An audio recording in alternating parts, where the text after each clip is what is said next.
The explosion swallowed the antenna whole. One moment it stood 60 feet above the jungle canopy, a steel lattice humming with stolen Iranian missile data. The next it was a fireball dropping through wet leaves in burning pieces. Staff Sergeant Elena Cross pressed her eye to the scope and tracked the blast radius. Her hands were steady. Her breathing was not. Wrong angle. The shot hadn't come from the Iranian border. It came from the western ridge. Friendly territory. American-held ground. Static burst through her earpiece. Then a voice, calm, professional, chilling. "Viper, you're being hunted, and the shooter already knows your perch." Elena pulled back from the scope and scanned the canopy. Somewhere in that green dark, another eye was looking back.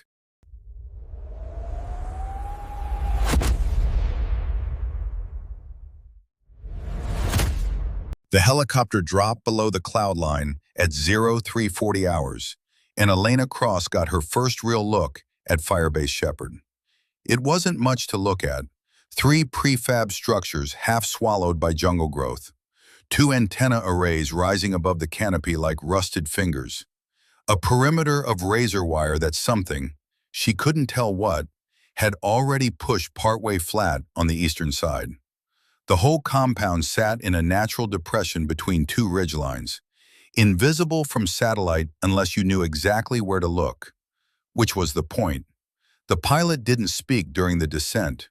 Neither did the 2 Israeli intel officers sitting across from Elena, their uniforms stripped of insignia, their eyes fixed on separate patches of nothing. Joint operation protocols. Everybody pretended nobody else existed until the mission brief said otherwise. The rotors were still spinning when Master Sergeant Jack Mercer materialized from the tree line. He was a big man going gray at the temples, with the kind of face that had been burned and reburned by a dozen different suns across a dozen different latitudes. He wore no rank. He wore no unit patch.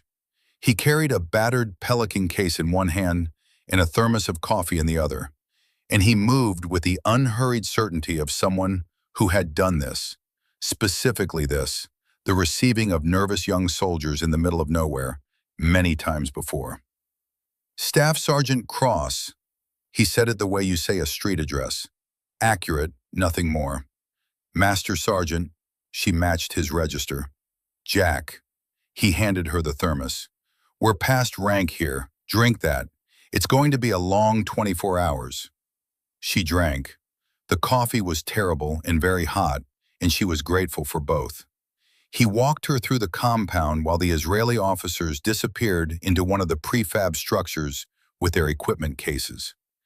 Firebase Shepherd had a total of 11 personnel, 4 U.S. Army signal specialists, 2 CIA technical advisors, the 2 Israeli intelligence officers, Mercer herself, and a young Army linguist named Specialist Dara Okafor, who apparently spoke Farsi, Arabic, and enough technical Mandarin to read equipment manuals. Okafor was 23 and had the alert, slightly overwhelmed expression of someone who understood exactly how far from help they were. "The mission is simple on paper," Mercer said. He pushed open the door of the main operations hut and gestured her inside. Maps covered 3 walls.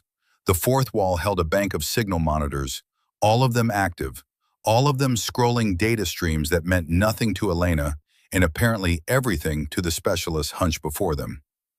"That relay array," he pointed at the ceiling, meaning the antenna towers outside, "is intercepting Iranian missile command frequencies out of Tabriz. Every launch authorization code, every maintenance cycle, every test fire window, real-time intelligence. The kind that keeps certain conversations in Tel Aviv from going in a very bad direction. And our job is to keep it running. Our job is to keep it running and keep it quiet." He poured himself coffee from a separate thermos.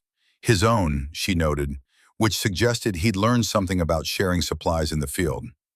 Those are 2 different problems. The relay being operational is the easy part. The relay being a secret is harder every week.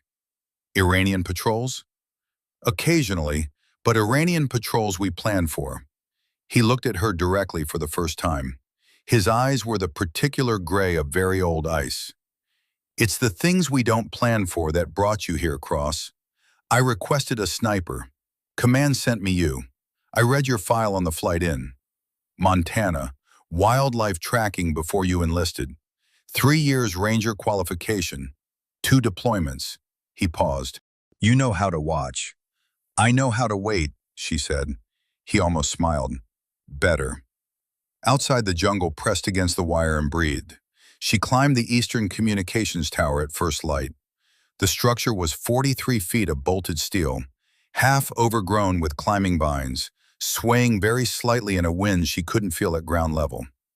Elena tied off her ascender, checked her footing on each rung, and didn't look down until she was at the platform, a 3-foot square of perforated metal bolted to the tower's upper section, surrounded by antenna equipment she was careful not to touch. From here, she could see. Not everything. The jungle canopy was too thick for that, a solid green ceiling stretching in every direction, broken only by the 2 ridgelines flanking the depression, and to the northeast, a thin brown thread that might be a road or might be a dry creek bed. But she could see enough. The spaces between the canopy crowns where wind passed through. The clearings, 3 visible from this angle, 2 natural, 1 that looked shaped. The way the mist moved in the valley below the eastern ridge, pooling in low spots, thinning where the ground rose. She spent the first 2 hours doing nothing but mapping. Not drawing maps, she had those, laminated and folded in her chest pocket. She was mapping the live version, the version that moved. The canopy shift patterns under the morning wind. The patrol routes the Shepherd perimeter team ran, 2-man, 90-minute rotations, predictable enough to worry her. The bird life. A pair of hornbills working the northeast tree line, a large raptor circling high above the western ridge, a family of something she couldn't identify chattering in the canopy directly below her position. Animals told you things. This was the Montana lesson, and it translated perfectly to every jungle she'd ever worked. Happy animals meant no humans nearby. Disturbed animals meant movement. Silent animals meant something had already passed through and hadn't left. The animals along the western ridge were silent. She noted it, filed it, kept watching. At 0730, she began logging wind data.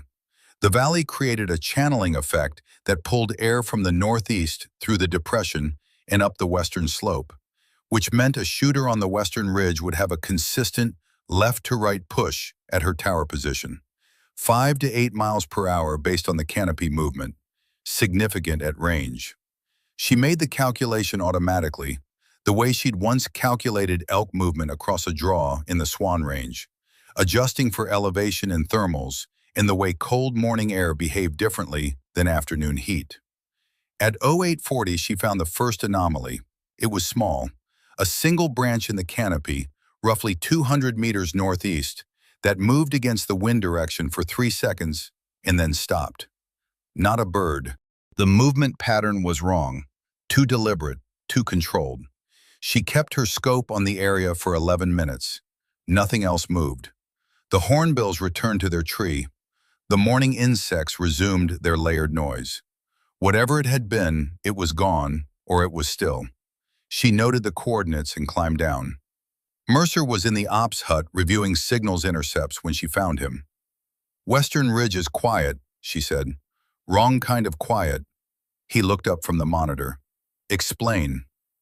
"Bird suppression on the upper slope. I had one anomalous canopy movement, northeast quadrant, 0840. Nothing confirmed."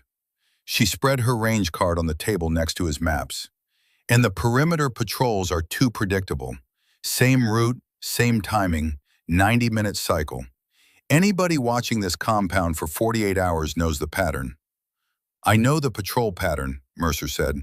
"I said it. We're short-staffed and the terrain limits the routes." "I'm not criticizing. I'm saying it's a known variable." He studied her range card. "What do you need?" "A second observation position. Higher if possible. Better angle on the western ridge." She tapped the map. And I want to know about any civilian movement in this grid. Command told me the area is sanitized. It is, officially. What does it look like unofficially? He folded his hands. It was a deliberate gesture she would come to understand, something he did when he was deciding how much to say. There's a village, 8 kilometers northeast. Pre-war, it had about 400 people. Now it has maybe 60. The rest moved east, toward the Iranian side, or they disappeared. He paused. The 60 who stayed are mostly old. They run mules along the old trade trails, carrying produce, supposedly. Supposedly. The sealed crates I've seen on those mules don't look like produce, he said. But they're not our problem. Our problem is the antenna. She wasn't sure she agreed, but she didn't say so yet. That afternoon, from her new position, a natural platform of rock outcropping on the compound's north slope, 5 feet higher than the tower, and with a cleaner sightline to the western ridge, she saw them. 3 mules, 2 handlers, both elderly, moving along a trail that Command's maps showed as non-existent. The crates on the mule frames were wooden, banded with metal straps, stenciled with markings she couldn't read at this distance. She ranged them. 940 meters, too far for positive ID on the stenciling. She photographed them through the scope camera and kept watching. The mules moved north along the trail, parallel to the compound's position, without stopping or deviating. The handlers never looked toward the compound, never looked at the antennas. They moved with the practiced indifference of people who had been told exactly where not to look. That bothered her more than curiosity would have. The signal interruption happened at 1347.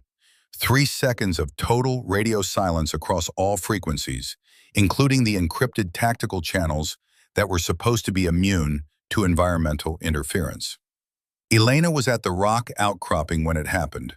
Her earpiece went dead between one breath and the next, then came back with a soft hiss of static that lasted another half-second before normalizing.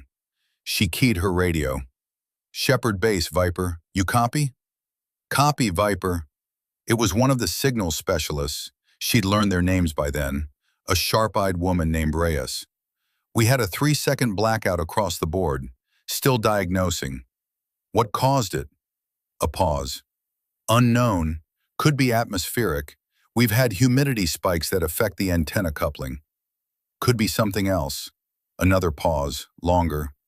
"Could be." She turned on her observation position and scanned the western ridge. The Raptor was gone from its thermal circle above the ridge. She'd been watching it on and off all day. A large bird, she'd decided it was a crested serpent eagle, working the thermals above the tree line with the absolute confidence of an apex predator. It had been there 20 minutes ago.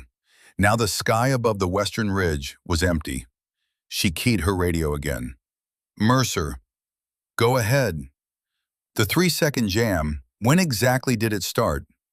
13:47 hours, 23 seconds. "I had a canopy disturbance on the western ridge at approximately 13:46 to 13:47. Something moved up there just before the signal went out." Silence on the channel. Then, "Come down to the ops hut." Mercer had the same expression when she walked in that he'd had when she mentioned the western ridge that morning. Not surprise exactly, but the focused attention of someone whose existing concern had just received confirmation. He was standing over a signals printout with Specialist Reyes, and he didn't look up immediately. "Jamming that precise," he said finally, "takes equipment. Or someone who knows the antenna's cycle timing," Reyes said. "Both," Elena said. Mercer finally looked up. "What are you thinking?" She put her camera down on the table. The photo of the mules was on screen. She'd uploaded it while walking back from the outcropping. "I'm thinking the 3-second window isn't atmospheric. It's a test. Somebody wanted to know if we'd notice." She looked at him. "We noticed." He studied the mule photo for a long moment. "Which means they now know we noticed." "Yes." He was quiet. Outside, the jungle thickened into late afternoon shadow, and somewhere far to the north, what might have been thunder, or might have been artillery, rolled through the hills. "Get some rest," he said. "Tomorrow is going to be different." The antenna went at 0212. Elena came off her cot at the sound. Not a boom exactly, but a sharp crack followed immediately by a lower concussive thud, the acoustic signature of something shaped rather than accidental. She had her boots on and her rifle in hand before the first burning piece of antenna superstructure hit the ground outside. She was through the ops hut door in 12 seconds. The eastern antenna tower, the primary relay, the one carrying the missile intercept data, was gone from the midpoint up. The lower 40 feet still stood, wreathed in smoke. The upper section had come down in a diagonal collapse, dragging 200 feet of cable with it, and the cable had caught fire where it hit the generator housing. Someone was already working on the fire with an extinguisher. She didn't stop to see who. She ran to the north slope outcropping, hid her position, and got her scope up. The explosion had been precise. A shaped charge wouldn't make that sound. This was a projectile detonation, a round designed to penetrate before initiating. She'd seen the aftermath of anti-materiel precision fire before. The angles of the structural failure told a story. She found the sightline. Working backward from the damage pattern on the remaining tower section, she traced the trajectory, northwest to southeast, slightly elevated, which meant the shooter had been above the western ridgeline, not at the ridge itself. She tracked her scope along the ridge. The western slope was dark, no thermal bloom, no movement. The jungle was absolutely silent, not the watchful silence of disturbed animals, but the profound silence of a space that had been carefully, professionally vacated. "Viper," Mercer's voice in her earpiece. "You have anything?" Trajectory puts the shot from the western ridge. Elevation suggests a high perch, somewhere in the upper canopy or a natural outcropping above the ridgeline. She kept scanning. Shot was precision, anti-material round or purpose-engineered explosive projectile. Single round, one hit, maximum damage. A pause. "That's not Iranian." "No," she said, "it's not." The western ridge stayed dark and quiet. Whoever had been there was already gone. And they had been gone, she understood, before the echo of the shot had finished rolling through the valley. That kind of discipline meant training, serious training, and it meant they'd had an exit route planned before they'd ever taken the shot. She stayed on the outcropping until dawn, watching a ridge that showed her nothing. By morning, she had the trajectory locked. She'd spent the pre-dawn hours working the geometry, not guessing, calculating. She'd used the structural damage points on the remaining tower section, the debris scatter pattern, the angle of the cable collapse, and her own elevation readings from the outcropping to triangulate the origin point to within a 30-meter window on the western slope. She showed the calculation to Mercer over breakfast that neither of them ate. "Here," she said, marking the map, "this is the shooter's perch. Give or take 15 meters. Natural rock feature, probably. The elevation matches an outcropping I can see from my position." She traced the line back from the compound. Shot distance is approximately 1,100 meters. Difficult, but not exceptional for a trained operator. Mercer studied the map. His expression hadn't changed much since the explosion. It had the quality of something that had been prepared for bad news and was now simply processing which variety had arrived. "The western slope," he said, "is ours." "Yes." That ridgeline has been held by a U.S.-designated security element since this operation began. Officially a partner force observation team, coordinates shared only with this command and 2 people at Langley. Elena let that sit for a moment. "So either someone on the partner force element did this," she said carefully, "or someone knew exactly where to be without being on the access list." "Or both," Mercer said. He stood, walked to the window, and looked at the burned-out stub of the eastern tower. The smoke had gone gray with morning dampness. A signals technician was already out there documenting the damage, picking through debris with a flashlight. "There's a third option," Elena said. He didn't turn around. Say it. Someone on our side fed the shooter the coordinates. Not the ridgeline coordinates, our coordinates. The antenna's relay cycle, the jamming window we wouldn't detect, the patrol pattern. She paused.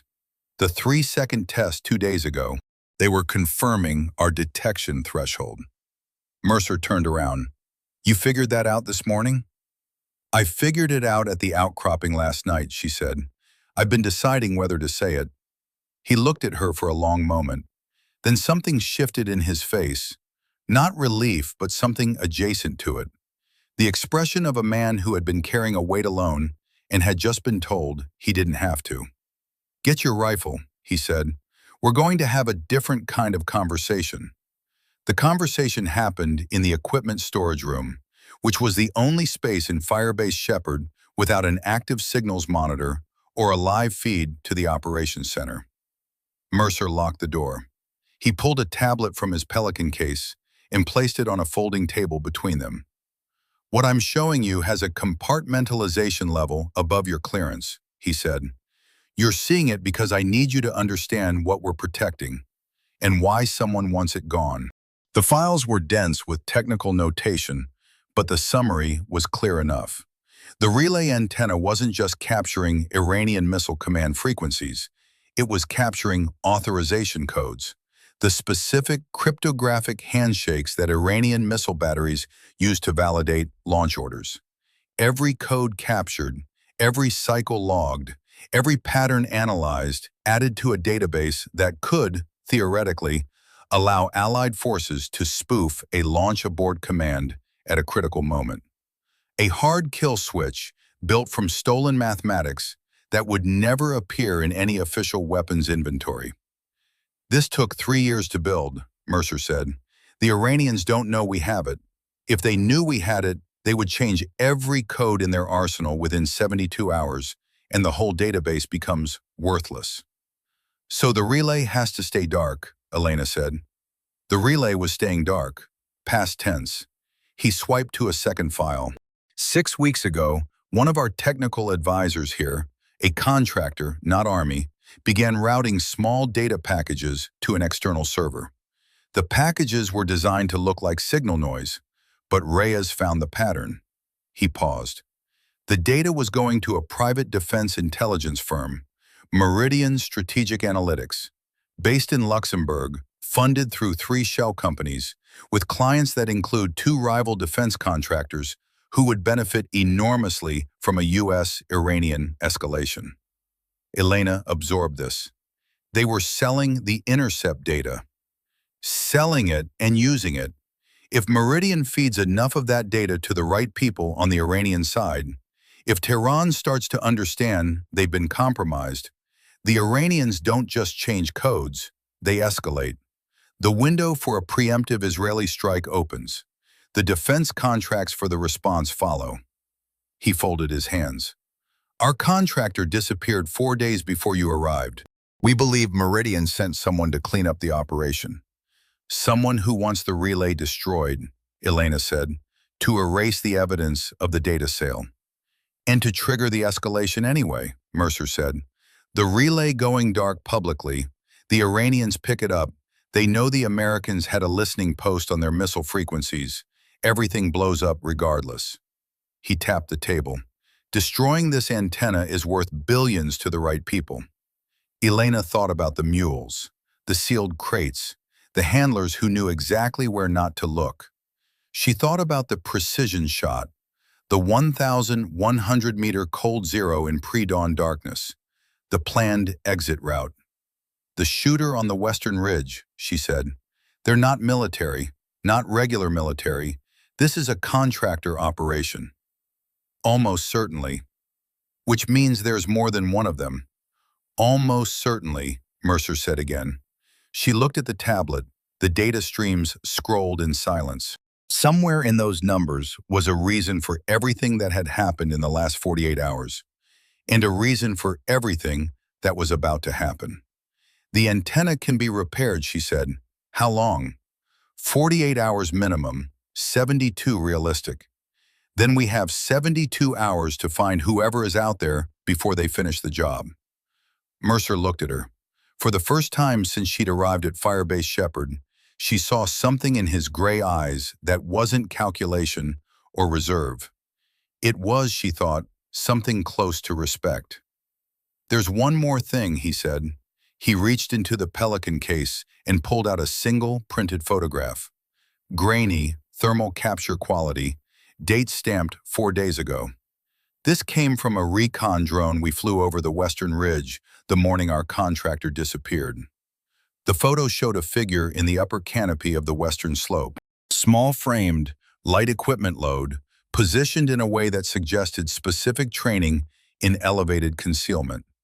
The figure's face was turned away from the drone, but the shooting platform configuration, the exact geometry of body position, rifle angle, support structure, was distinctive, methodical, someone who always set up the same way. Elena studied the photo. She'd been in enough shooting positions herself to read another shooter's geometry, and what she read in this image was precision that wasn't taught in any military school she'd attended. It was refined, personal, the product of someone who had taken the fundamentals and spent years making them entirely their own. "Do we have an ID?" she asked. "No name," Mercer said. "No unit, no country, no employer of record. The Israeli partners are calling her Dalila, Old Testament, woman who takes what men are most proud of." Elena set the photo down. Her. The pronoun settled something in her chest that she wasn't sure she'd expected to feel. Not fear, exactly. Something more specific than fear. "She's coming back," Elena said. "I know. And she already knows where I sleep." "Yes," Mercer said. "She does." Outside, the jungle breathed its humid, insect-threaded breath, and the burned stub of the relay tower stood against the morning sky like a warning written in someone else's language. Elena picked up her rifle and went back to work. The repair crew worked on the eastern antenna through the following day, under a cover story that fooled no one within a 3-kilometer radius.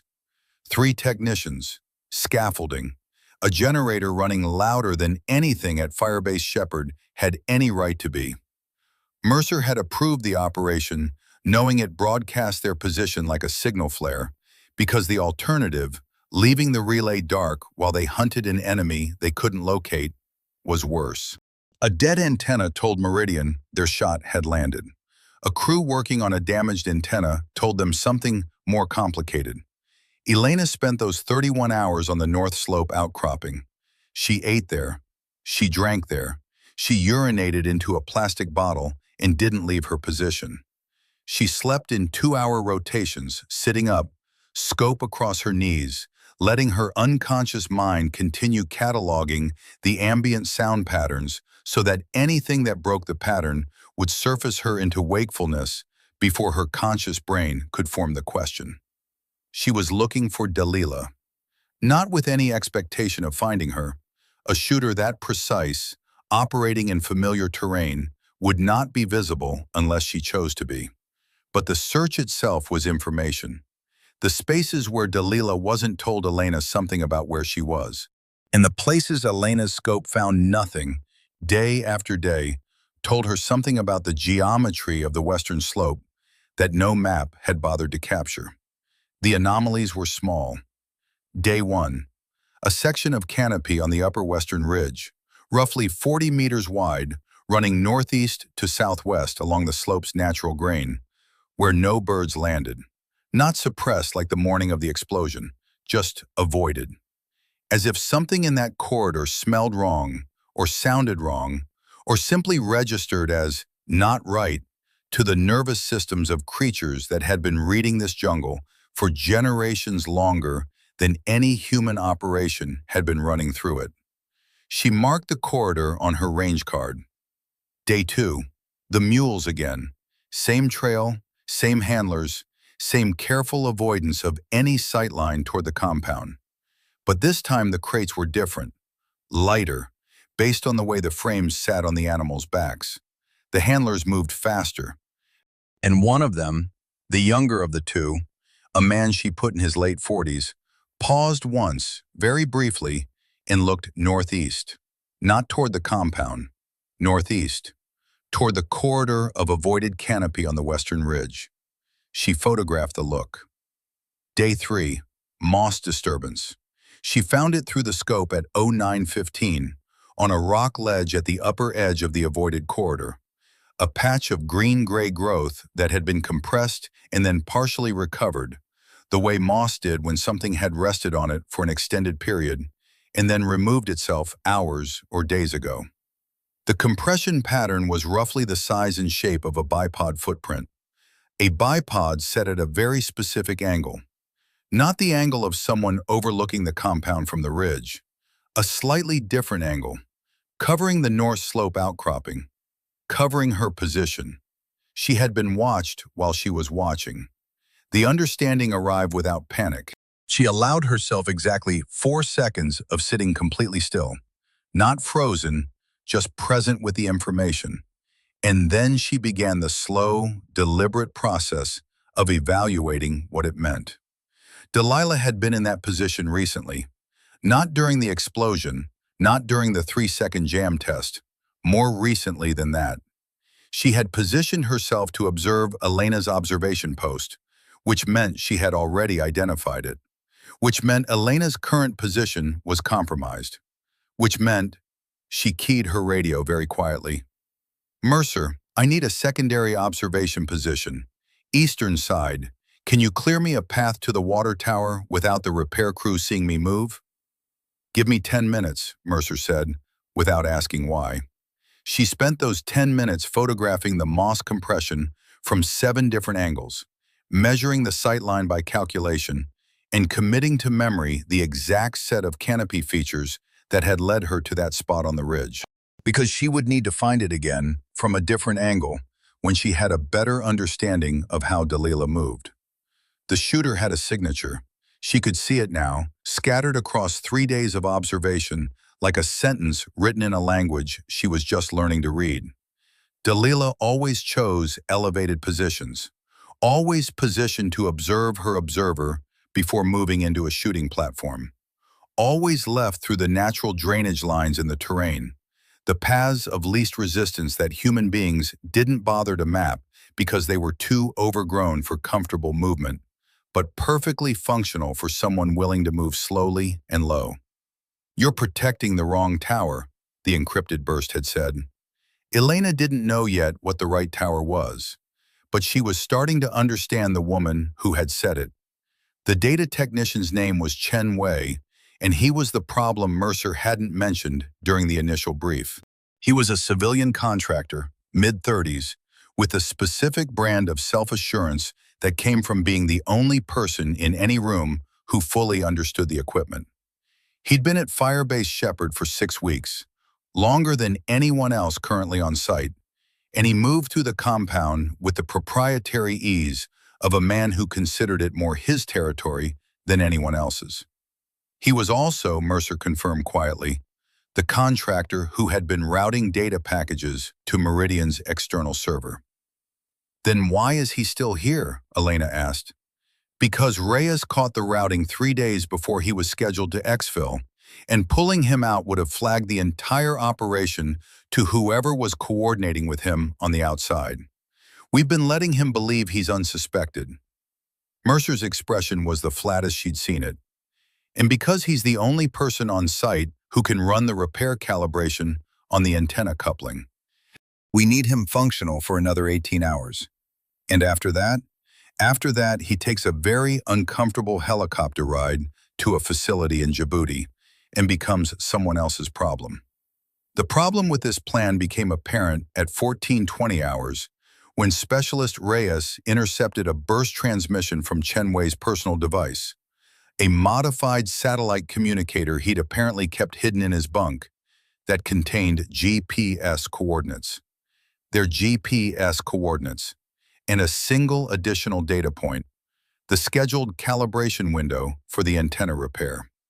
The exact 40-minute period when the relay coupling would be exposed and vulnerable. Mercer made the decision in under 30 seconds. We move him now, ground route. If there's an air asset tracking this position, we don't want to be in a helicopter. The ground route to the extraction point was 7 kilometers through secondary jungle, following a trail that the previous Firebase Shepherd garrison had maintained and that remained passable for careful movement. Mercer took Chen Wei himself, with 2 of the Army signal specialists, both of whom carried rifles they handled with the resigned competence of people who preferred not to need them, and Specialist Okafor for translation in case they encountered civilian movement. Elena ran Overwatch. She moved parallel to the extraction trail, 50 meters upslope, maintaining a sight line on the trail below, while the group moved at the slow, controlled pace that thick vegetation demanded. Chen Wei walked in the middle of the formation. He had been told this was a security rotation, not an arrest. He appeared to believe it. He walked with his hands in his jacket pockets and his eyes on his feet and the self-contained expression of a man with a plan. She was watching the tree line ahead of the trail when the first mercenary stepped out of the jungle. Not running, walking, calmly from a natural gap in the vegetation, as if he'd simply been waiting for the trail to bring the group to him. He was wearing civilian clothes, unmarked jacket, work trousers, boots with a pattern she didn't recognize. He carried a short-barreled rifle that was absolutely not a civilian weapon. And behind him, from 3 other gaps in the tree line, 3 more men emerged with the coordinated ease of a rehearsed maneuver.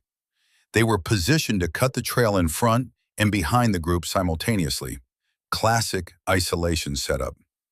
"Contact front," she said into her radio. 4 tangos, civilian dress, blocking formation on the trail, 20 meters ahead of your position. Below her, the group stopped. She heard Mercer's voice, calm, no elevation. "Hold where you are. Don't run."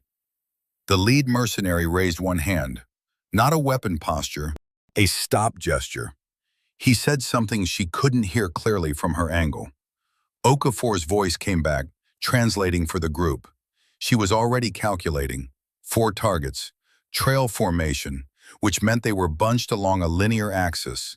Good for interdiction, bad for defending against fire from an elevated angle they hadn't planned for. The lead man was the decision maker. She could tell from the way the others kept glancing at him in the half-second pauses between movements. Take the decision maker out of the equation, and the formation would hesitate. Hesitation was the window. She put the crosshairs on the lead man's center mass and waited.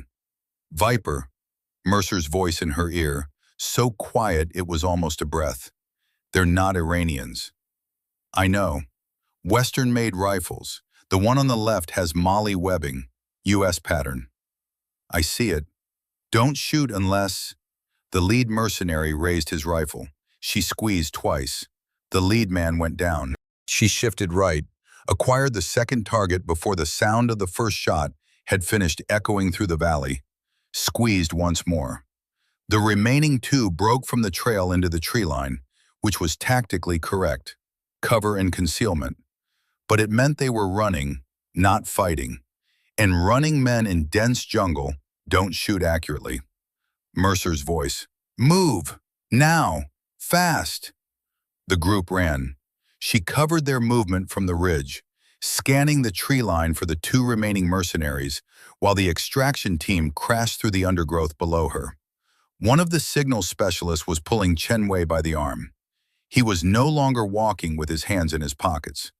They made the extraction point at 15:09 hours, 49 minutes after departure. Elena searched the bodies before anyone told her to.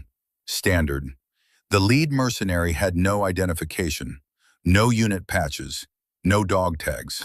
His rifle was a commercial variant of a military design, purchased through channels that would be very difficult to trace. His boots were high quality, professionally broken in, with a tread pattern she'd seen in equipment catalogs she had no business knowing about. In his jacket pocket she found a folded map. The compound's position was marked on it. Her observation post on the north slope, the original one, before she'd moved, was circled in red pen. She showed Mercer without comment. He looked at it for a long time. "They had our layout before today," he said. "Yes." which means either Chen Wei's transmissions included more than GPS coordinates, or someone else has been feeding them our dispositions, she said. He folded the map and put it in his own pocket. He didn't say anything else, but the set of his jaw told her he was running a list of 11 names, and the list was getting shorter. She found it on the fourth day at 7:03 while running a perimeter check on the compound's eastern fence line.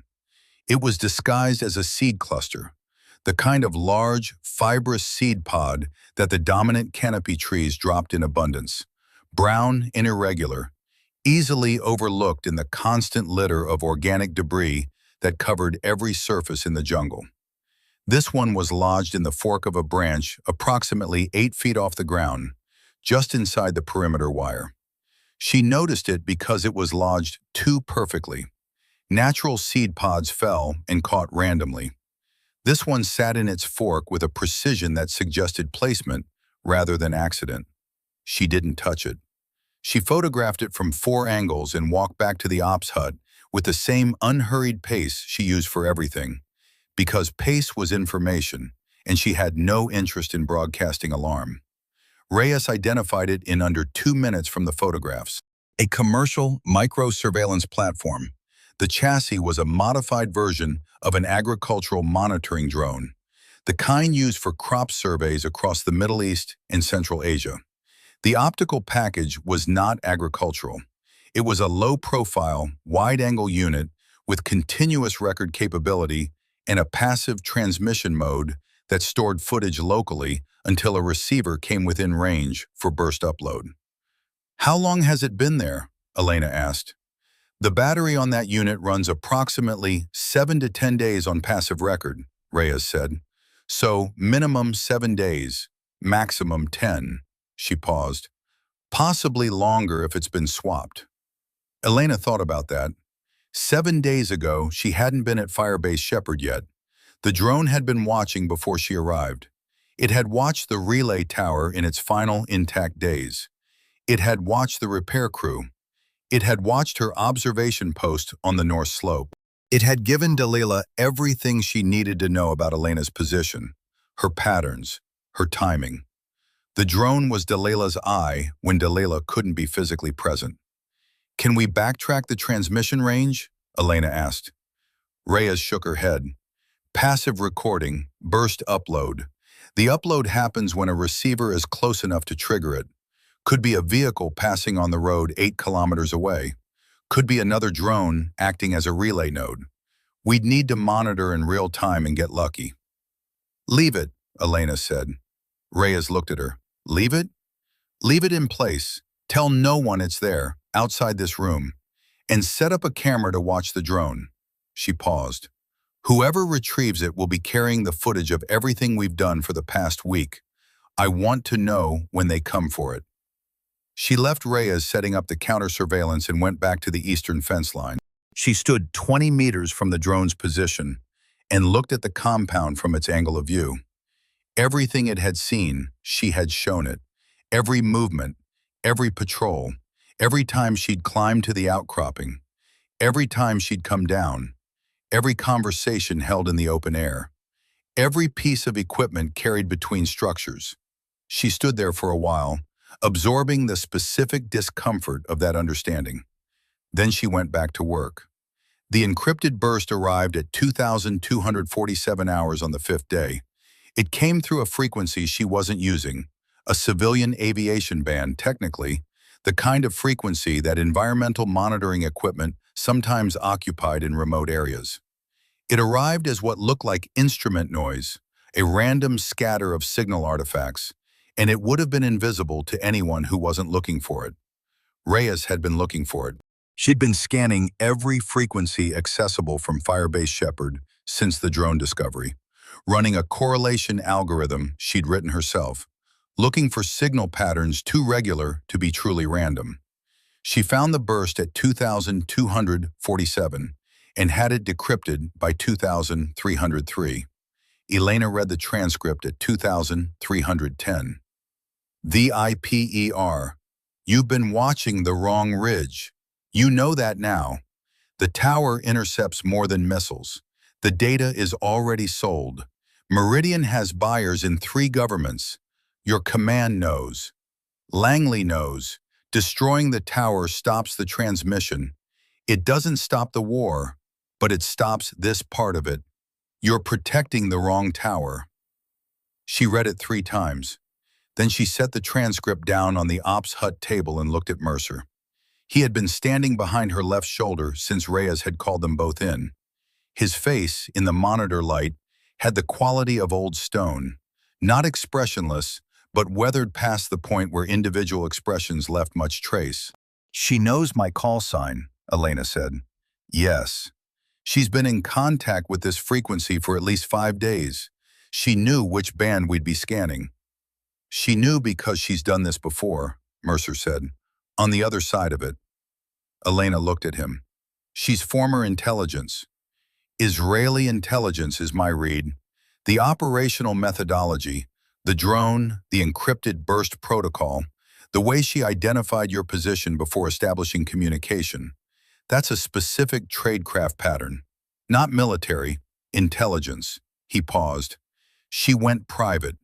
At some point she went private and something changed about who she was working for, or why.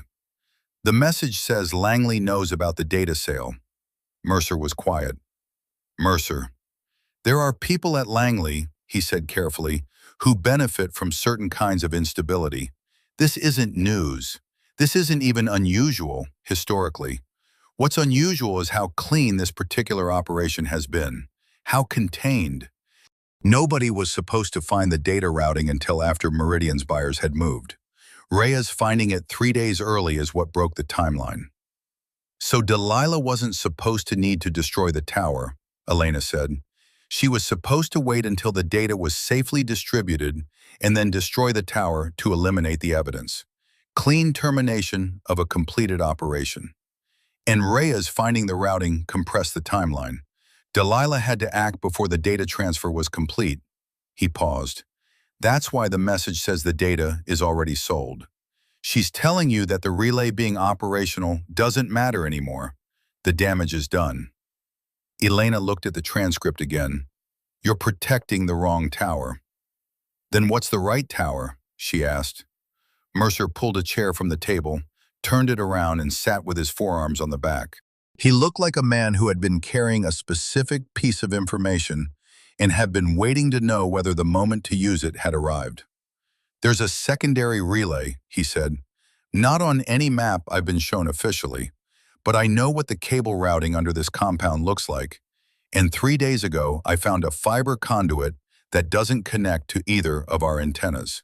It runs northeast, underground, toward the ridge." He paused. "I think it connects to a relay node we're not supposed to know about. A secondary transmission point for the Meridian data pipeline." Elena stood up. "Have you reported this?" "To who?" His voice was level, not defensive, genuinely asking. She had no answer that satisfied her. "The secondary relay is still active," he said.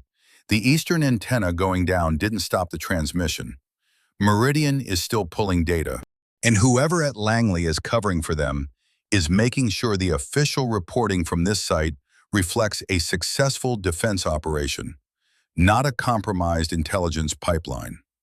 Elena stood at the table in the green-lit, humid, insect-noisy dark of the Firebase Shepherd operations room, and understood for the first time since her arrival that she was not defending a relay station. She was standing in the middle of something much larger and much older than any mission brief had suggested. "What do we do?" she said. Mercer looked at her. "What do you think we do?" She thought about it for a moment. "We find the secondary relay," she said, "and we make a decision about it when we can see it." He nodded, slowly, the way you nod at an answer you already knew was coming, but needed to hear said out loud. "Get some sleep," he said. "We move at first light." They found the secondary relay at 06:14 the following morning. It was disguised as a water pumping station, a gray metal box bolted to a concrete pad, partially concealed by a rusted corrugated roof, sitting in a natural clearing 50 meters below the ridgeline on the compound's northeast slope. The kind of installation that a passing patrol would look at and see infrastructure, not intelligence. Mercer spent 20 minutes examining it from a distance before he went near it. Elena covered him from the ridge while he moved through the undergrowth on a route that kept him behind vegetation cover until the last 30 meters. Inside the box, behind a panel that required a specific tool to open, and that Mercer had, was not a pump. It was a signal repeater. Commercial grade but heavily modified, running a narrow beam directional transmission toward a satellite link that Mercer confirmed was registered to an agricultural monitoring company in Cyprus. The transmission was continuous. It had been running, based on the log data visible on the unit's diagnostic screen, for 11 weeks. 11 weeks of Iranian missile authorization codes. 11 weeks of intercept data from the eastern antenna. All of it flowing through this box to a satellite, then to Cyprus, then to Meridian's buyers. The eastern antenna going down had barely interrupted it. The secondary relay had rerouted through a backup input within hours of the explosion. The system was designed for resilience. 3 governments, Elena said, reading Dalila's message text from memory. That's what she said. Meridian has buyers in 3 governments. My guess, Mercer said, crouched over the diagnostic screen, is Iran, Israel, and us, all 3. Meridian is selling to all sides simultaneously. She thought about what that meant. If Iran is a buyer, then Tehran already knows we have their missile codes. They've known for weeks, which means every code in the intercept database is already compromised, already changed. The 3 years of intelligence work this relay was supposed to be building is worthless. He sat back on his heels. And the Iranians, knowing we had a listening post, have been feeding us doctored data for weeks.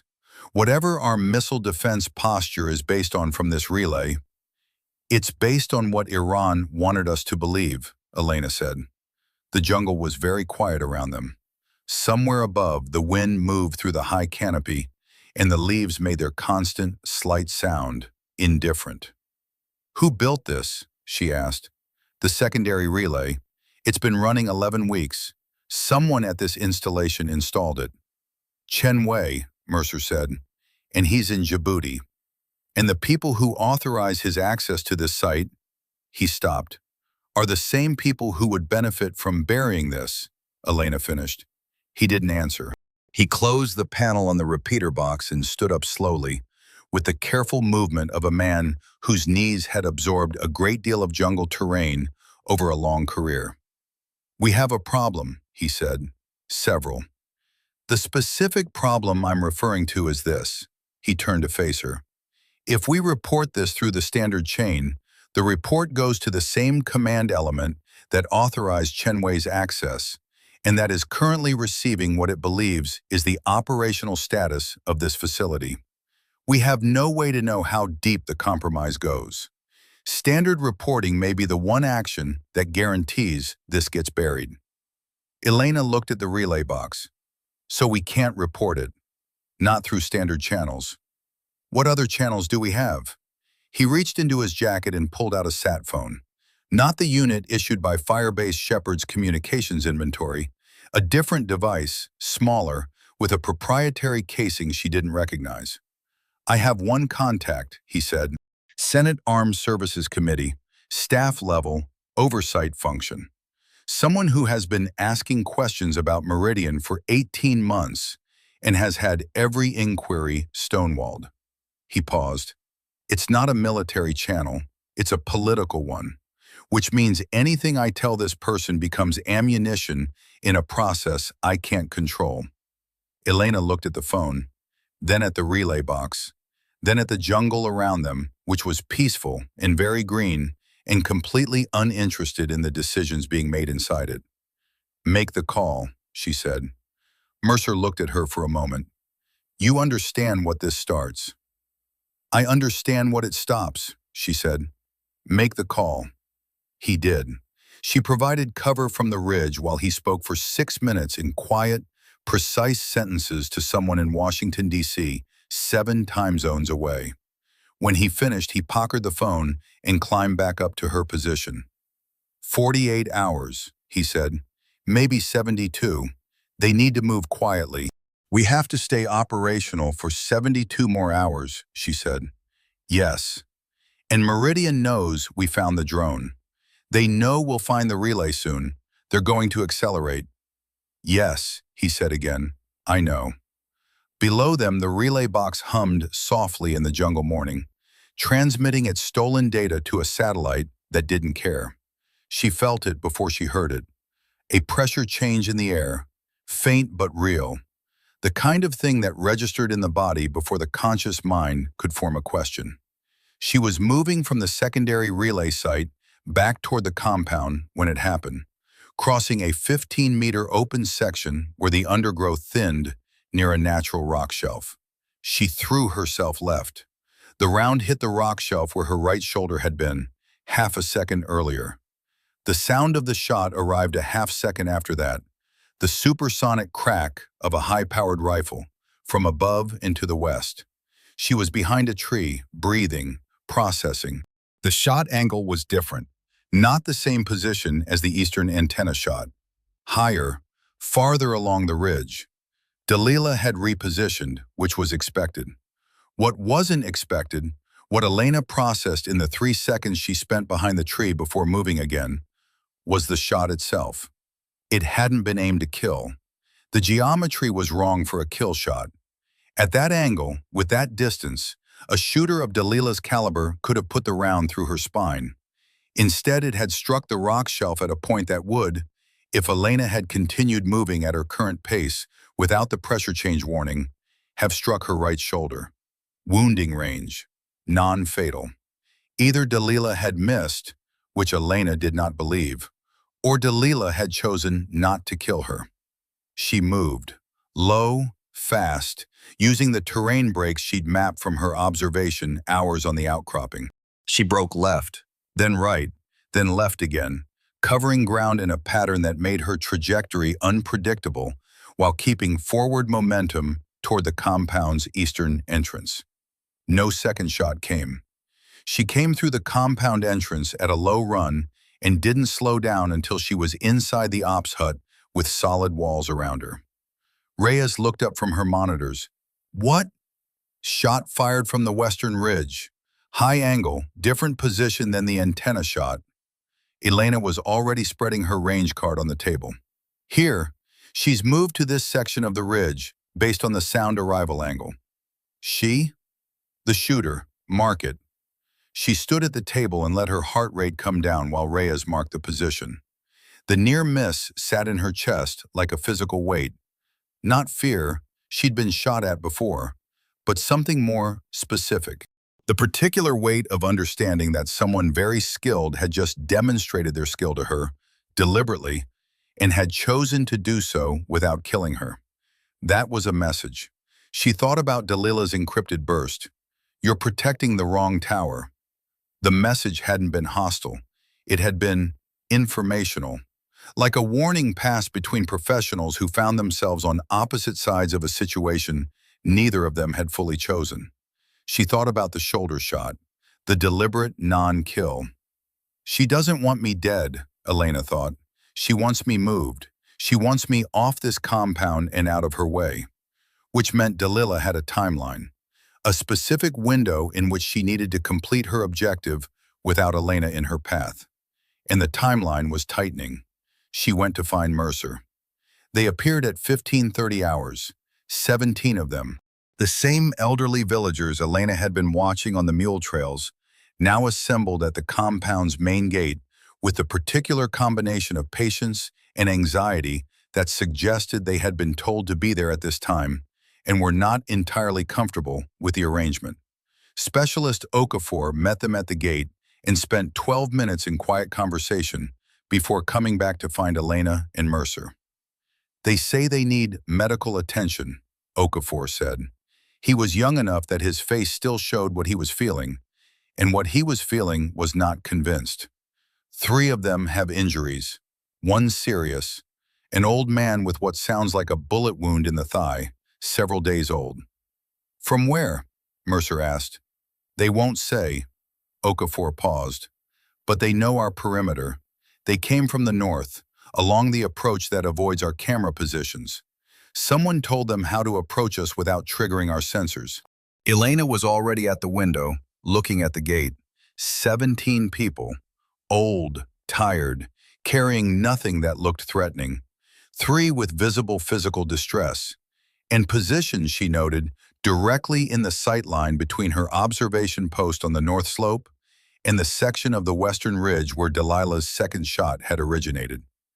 "This is a screen," she said. Mercer stood beside her. "Yes. She set this up." "She set this up," he confirmed. "The question is whether she set it up to stop you from shooting or to stop you from watching." Elena thought about the non-kill shot, the message. Delilah moved in 2 languages simultaneously, action and communication, and the vocabulary of both needed to be read together to understand the sentence. "She's repositioning," Elena said. "She needs the sight line between my post and the ridge cleared for long enough to move to a new position. The villagers are cover. If we turn them away, we're turning away wounded civilians," Mercer said. He said it flatly, without judgment, stating the operational reality. "I know. And if we let them in, we lose the sight line for however long it takes to process them, which is at least 40 minutes. "I know." She stood at the window and looked at the 17 people at the gate. The old man Okafor had described, bullet wound, several days old, was visible now, seated on the ground with his back against the gatepost. Someone was holding his arm. Even at this distance, she could see the gray-brown cast of his skin, the shallow breathing. That wound needed treatment. Not in 40 minutes. Now. The sight line to the western ridge was going to be clear, or it wasn't. Delilah was going to reposition, or she wasn't. "Let them in," Elena said. "You understand what that costs us," Mercer said. "I understand what turning them away costs us too." She turned from the window. "Get them in. Get the medic on the old man. And get me a counter position on the eastern water tower. Somewhere I can cover the southern approach to the ridge, even without the northern sight line." She was already moving. Mercer was already on the radio. Behind her, the gate opened, and 17 people filed in from the jungle. She climbed the eastern water tower and found her position and watched the southern approach to the western ridge while Delilah, she was almost certain, moved north through the undergrowth she could no longer see. She couldn't stop it. She could only note it, file it, and add it to her understanding of the woman she was hunting. Delilah used the people she could use, but she chose who she used carefully. 17 elderly villagers, not a single fighting-age adult among them. 1 genuinely wounded man whose wound was real. A screen built from actual human need, which meant Delilah had known about the wound and had arranged the timing around it. That was calculated. But it was also, Elena turned the word over carefully, merciful in its way. She could have used the villagers more directly, as hostages, as forward cover for an approach. She hadn't. Not a clean war, Mercer had said, but a war with some rules still standing. She watched the southern ridge and waited. She didn't know about the wound until the evening of day 6. She found out the same way she found out most things she wasn't supposed to know yet, by noticing a small thing and following it to its source. The small thing was the way Mercer moved through the ops hut door at 1840 hours. He held the frame for half a second longer than necessary, not resting, steadying, the motion of someone compensating for a muscle group that had stopped contributing. She watched him walk to his position at the map table and put both hands flat on the surface. His left hand bore slightly more weight than his right. His right arm hung within normal parameters, but the shoulder movement was constrained. She waited until everyone else had left the ops hut. "Show me," she said. He looked at her. "The shoulder. Show me."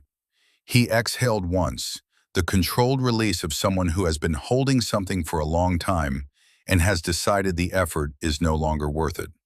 He pulled his jacket aside. The graze wound was on the upper right arm, just below the shoulder joint.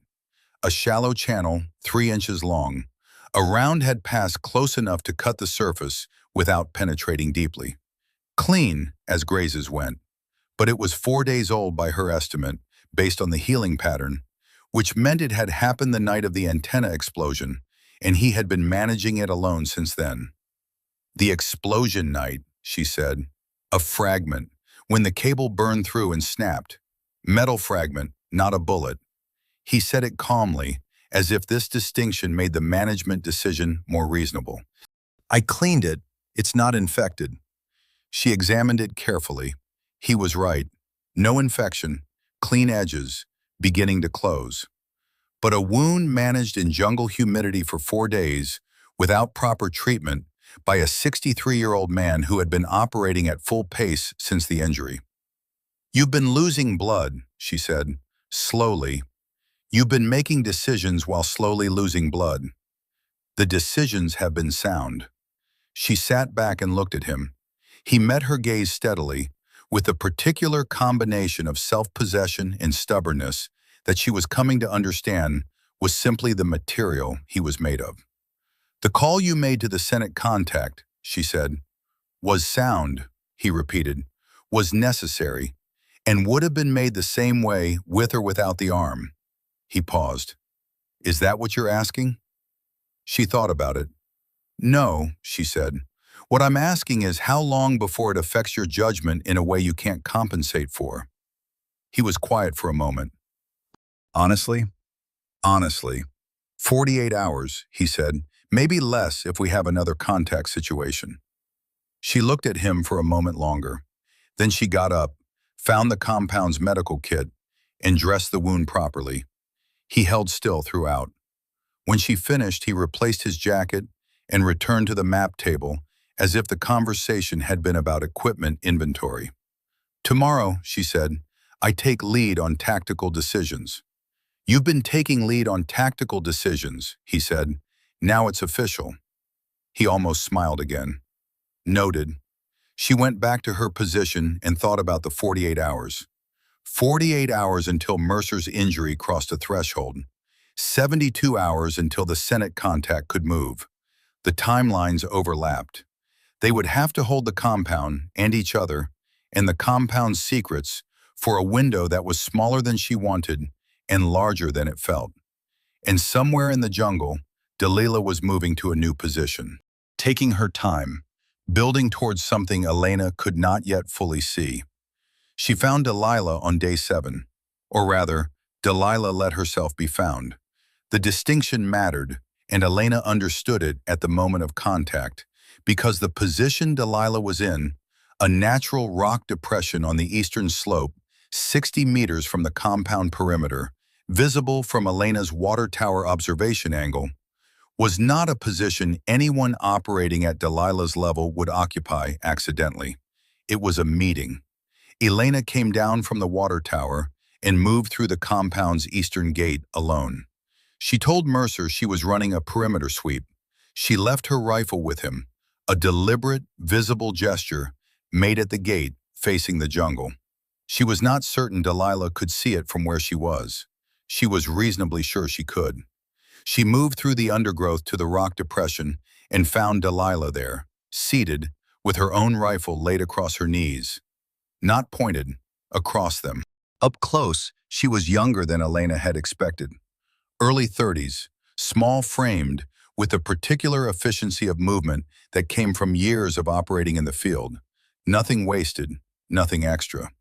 Her face had the quality of someone who had been outside in hard places for a long time. Her eyes, when she looked at Elena, held the specific alertness of a person whose threat assessment was always running in the background. She spoke in English. Her accent was slight, Israeli, with traces of something else Elena couldn't immediately place. You moved your observation post 4 times in 7 days, Delilah said, and you were still watching when I repositioned. That is difficult to do. You built good cover, Elena said. You used real people with real needs. It took me time to see past that. Something shifted in Delilah's expression, briefly. The old man's wound. I know, Elena said. He's healing. Delilah was quiet for a moment. I didn't build that, she said. I found it. I found out about the wound and I used the timing. There is a difference. There is, Elena agreed. The jungle moved around them. Insects, wind, far to the north the thunder that might be artillery. The secondary relay, Elena said. You know we found it. I assumed you would. Dalila shifted her weight slightly. I put the encoded burst on a frequency I knew your signal specialist would be scanning for. I designed the search parameters, in a past role, for installations like this one. I knew what she would be looking for. You wanted us to find it. I wanted you to understand what you were protecting. Dalila paused. Meridian has 3 government buyers. 2 of them have already received the full intercept database. The third, Iran, received it 6 weeks ago. The codes have been changed. The data this relay has been collecting for 3 years is worthless as intelligence, but it is still evidence. Evidence of a private intelligence operation running inside a classified U.S. military facility, with authorization from people at Langley who have financial interests in Meridian's success. Elena studied her. Why do you care? The question landed, and Dalila held it for a moment before answering, not hesitating, deciding. Because 3 years ago, I was part of building this operation, she said. I was an active officer. This station, the relay network, the Meridian connection, I was involved at the operational planning level. I believed the intelligence rationale. I believed the intercept program had national security value. Her voice remained level, but something underneath it had shifted. When I learned that the data was being monetized, that the mission I had spent 3 years building was a cover for a private intelligence sale, I resigned my commission. Meridian came to me afterward. They offered employment. She paused. I took it because taking it gave me access to their operational files. Elena said nothing. I have been building a case against Meridian for 14 months, Dalila said. I have names, accounts, the full paper trail from the intelligence data to the buyers to the political cover at Langley. It exists on an encrypted drive that is not in this country. She looked at Elena directly. Your command is being manipulated. The people who authorize this operation are the same people who are selling its product. And destroying the relay station, she stopped. Destroys the evidence, Elena said. Destroys physical evidence. The operational evidence, what I have, survives. But the relay station also carries a secondary data store. The diagnostic logs from the repeater unit. Those logs contain timestamp records, transmission volumes, and routing data that would take 6 months to reconstruct by any other means. The logs are stored on a physical drive inside the secondary relay housing. She paused. If the relay is destroyed before those logs are extracted, the case takes 6 months longer to build. And in 6 months, the political coverage at Langley can arrange a great deal of additional burial. Elena was quiet for a moment. You didn't come here to destroy the relay, she said. Not originally. My contract with Meridian was to destroy it. The timeline compression, your specialist finding the data routing, meant I had to appear to be executing the contract while actually buying time to extract the diagnostic logs. She looked at Elena. I needed someone on this compound to understand what was happening and make a choice. I could not extract the logs myself without entering the compound. I cannot enter the compound without being shot. So you sent the burst. And I shot at your shoulder instead of your head, Dalila said. Elena thought about the shot, the pressure change, the rock shelf. You were counting on me reading the geometry, she said. I was counting on you being as good as your file says. Something that was almost dry humor moved across Dalila's face. You were. Silence. Your command is the one starting this war, Dalila said. Not the statement, the mechanism. The Meridian data sale to all 3 governments has created a strategic environment in which each side believes the others are preparing for first use. Iran thinks the U.S. and Israel have full knowledge of their missile codes, which they do, but the knowledge is 2 months old and the codes have changed. Israel thinks the missile intelligence from this relay is current. It is not. And certain people in Washington believe they have an advantage they no longer have, because the advantage was sold to the enemy 6 weeks ago. She paused. That gap between what each side believes and what is actually true is the space that Meridian profits from. The escalation is not an accident. It is a product. Elena sat with that for a moment. She thought about the mission brief, protecting the relay, the vital intelligence asset, the thing keeping certain conversations in Tel Aviv from going in a bad direction. The thing that had been feeding everyone a version of reality designed to keep them buying. "What do you need?" Elena said. Delilah was quiet for a half second, long enough to register the decision she was hearing. 40 minutes inside the compound, she said. Access to the secondary relay housing, and someone covering the perimeter while I extract the diagnostic drive. She paused. And your call to someone in Washington needs to happen before Meridian's tactical team arrives. When does the tactical team arrive? Based on the communication pattern I've been intercepting from their asset here, Chen Wei's transmissions before you moved him, they land at the nearest usable airstrip approximately 18 hours from now. She paused. 40 to 50 armed personnel, not a surgical team, a termination operation. 18 hours. Elena stood up from the rock face. The jungle was the same jungle it had always been. Green, humid, dense, completely indifferent. The insects made their noise. The wind moved through the high canopy.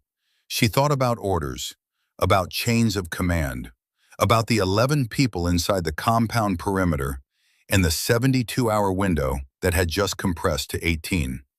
She thought about what Mercer had said. The clean wars only exist in press briefings. She looked at Delilah. "Come with me," she said. They had 14 hours. Elena walked Delilah through the compound's eastern gate at 21:18 hours, with Mercer watching from the ops hut doorway and saying nothing.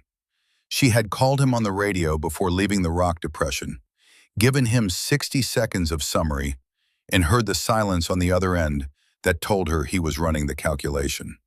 He'd said one thing. "How sure are you?" She'd said, "Sure enough." He'd said, "Then bring her in." The compound received Delilah the way a small, exhausted garrison receives any complication it hasn't planned for, with the careful neutrality of people who have already used up their capacity for surprise. Reyes looked up from her monitors, assessed the situation in 3 seconds, and returned to her screens. The two signals specialists exchanged a glance and kept working. Okafor stared for a moment longer than the others, which was the prerogative of youth. Delilah moved through the space with the economy of someone cataloging it, not hostile reconnaissance. She had already seen everything this compound had to show through her drone's eye. This was the specific attention of someone mentally revising plans based on conditions that had changed since the last observation. She found the secondary relay housing in 11 minutes. She'd known where it was. She went to it, opened the panel with a tool she produced from her jacket, and extracted a drive roughly the size of a thumb. She held it up for Mercer to see, then placed it in a sealed evidence bag she'd also brought. "The diagnostic logs," she said. 14 months of transmission records, routing data, and authorization timestamps, corroborated by the physical device, which should be collected by whoever your Senate contact sends. Mercer took the bag. He looked at it for a moment with the expression of someone holding something they have been waiting a long time to hold. Then he locked it in the Pelican case. 18 hours, Elena said to the room. Meridian's tactical team. We need a defensive posture that makes sense for 12 people, with a primary objective of protecting the drive until the Senate contact can. 12, Reyes said from her station. We're down to 11. One of the Israeli officers left last night, took a vehicle from the motor pool without authorization. She paused. I didn't report it because I wasn't sure who to report it to. He reported our status to Meridian, Delilah said. She said it without apparent emotion. He has been an asset for approximately 3 months. I knew about him but couldn't confirm the identity until the motor pool movement. Mercer looked at Elena. 11, she said. Okay, 11. She spent the next 4 hours building the defense. The compound's perimeter was 400 meters of razor wire, adequate against light infantry and meaningless against a 40-person tactical team with the right equipment. She didn't try to hold the perimeter.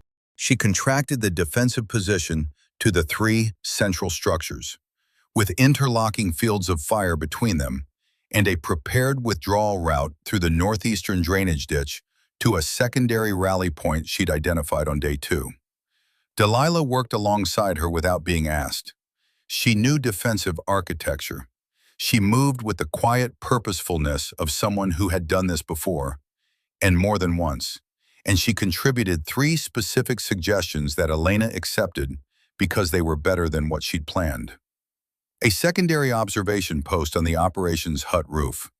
A tripwire line along the western approach that used the compound's own signal wire, not for detonation, but for audio warning, cans with gravel, low-tech and completely reliable. A choke point at the main gate using 2 vehicles parked at specific angles that would funnel any breach attempt into a crossfire zone. You've defended compounds before, Elena said. I've attacked them, Delilah said. It's the better education. Mercer, his arm freshly dressed and his face carrying the careful stillness of a man managing his own condition, came to stand beside Elena at 0200 hours, while the rest of the compound's personnel were in their positions or catching sleep in rotation. The Senate contact is moving, he said quietly. They have a classified oversight mechanism, an emergency inspector general referral that bypasses the standard chain. It takes 48 hours to trigger and can't be stopped once initiated. They filed it 6 hours ago. 48 hours, Elena said. Meridian's team arrives in 12. 36-hour gap. Yes. She looked at the perimeter wire, silver in the moonlight. We survive 36 hours with 11 people, and we win. That's the math, Mercer said. Have you survived worse? He thought about it. Once, but I was younger and considerably more reckless. He paused. And I had both arms in working order. She almost smiled. Get some sleep. I need you functional for the contact. He went. She stayed at the perimeter and watched the jungle until the first gray light of pre-dawn began to separate the canopy crowns from the sky above them. The attack came at 0347.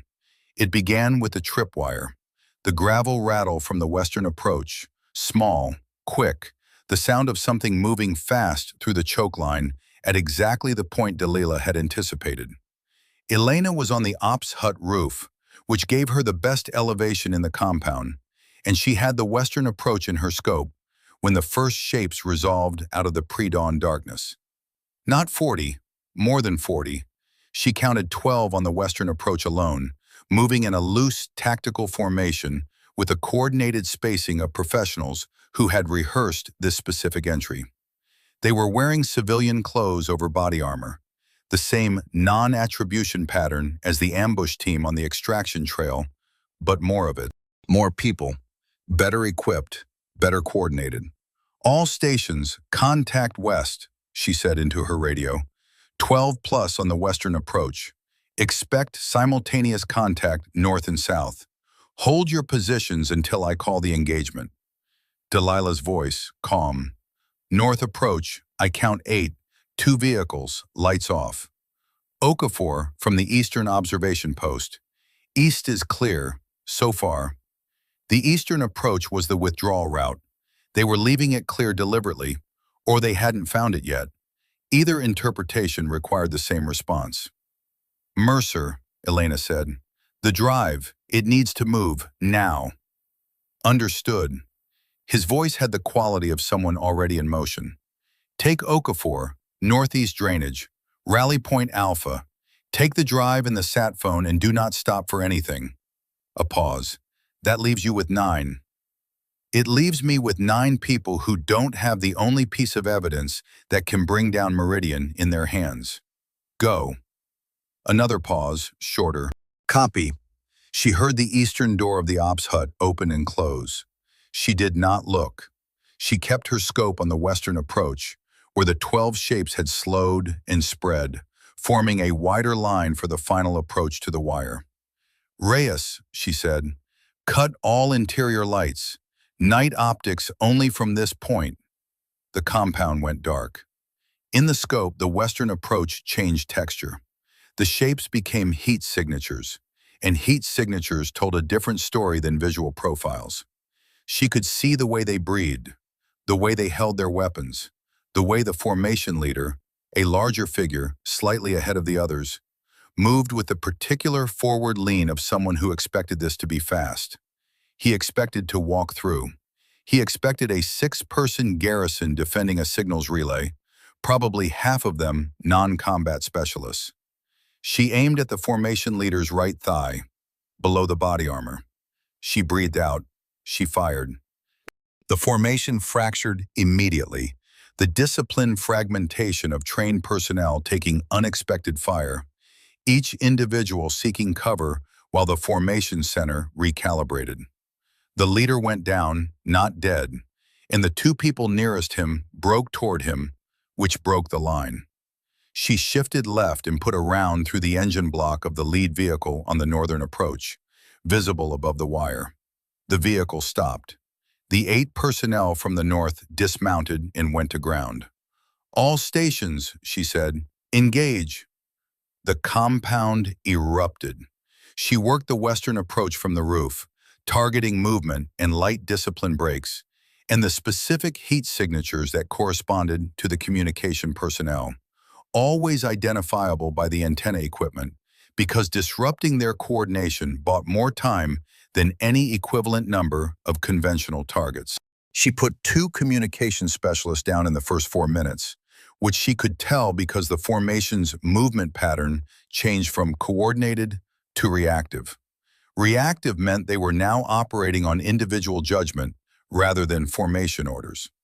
Individual judgment in a confused, close-quarters environment was slower and less efficient. She moved. Roof to interior stairwell to the ground floor window position she'd pre-selected, which gave her a clean line to the main gate choke point. The first breach attempt at the gate happened at 0411. 2 vehicles, the northern pair, having recovered from the engine shot, drove at the main gate in tandem. The angled parking configuration Delilah had designed forced the second vehicle to slow and turn. In the 3-second window created by the turn, Elena put 4 rounds through the driver's compartment of the lead vehicle through the windshield. The vehicle stopped.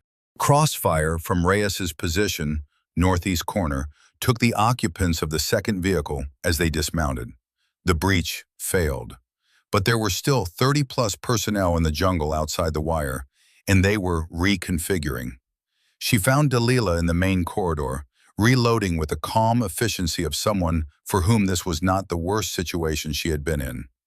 They'll go for the antenna infrastructure next, Delilah said. The secondary relay. They know the drive is what matters. If they can't retrieve it, they'll destroy the housing to eliminate the physical corroboration. The drive is gone, Elena said. Delilah looked at her. Something shifted in her expression, the specific quality of someone recalibrating. Then what they're coming for, Delilah said slowly, is us.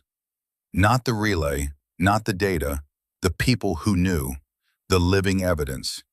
Elena looked at her. Then we need to make sure we're harder to find than they expected. The second assault wave came at 0512, and it came differently. The first wave had been direct, gate, perimeter, force entry. The second wave was patient, which was more dangerous. Personnel moved in small pairs along the outer jungle line, probing for gaps, identifying firing positions, drawing fire to locate defenders. Standard siege methodology, time-consuming but systematic. Elena recognized the shift immediately. They're not trying to breach, they're trying to map us. Reyes's voice. We have movement on the eastern approach. They found the drainage line. The withdrawal route was compromised. Mercer and Okafor were somewhere along that drainage line with the drive and the sat phone. Elena made the calculation in the time it took to move from the corridor to the eastern window. Reyes, can you reach Mercer on the encrypted channel? Trying, getting static. The jungle canopy played havoc with radio transmission at ground level, which she'd known from day one and had planned for in the withdrawal route selection. She'd chosen the drainage line specifically because it opened into a clearer elevation band near the ridge. The problem was that the Meridian team had found it, and if Mercer and Okafor were in the lower section, they were in a radio dead zone with 8 enemy personnel between them and clear elevation. "I'm going out," Elena said. Delilah was at her shoulder before she'd finished the sentence. "Not alone. You cover the eastern gate. I go into the drainage line, warn Mercer, redirect them to the secondary route. The secondary route adds 40 minutes of exposed ground." "Yes. And while you're in the drainage line, nobody is covering the western approach from elevation." "I know." She looked at Delilah. "Can you take the roof?" Delilah looked back at her. The question wasn't about the roof. They both knew that. The question was whether Elena was asking her to step fully into the defense of a compound that was, technically, still her target. Whether she was asking Delilah to make the choice completely and visibly, and without the operational ambiguity that had, until now, allowed both of them to work in adjacent directions without the full weight of a direct decision. "Yes," Delilah said. She went to the roof.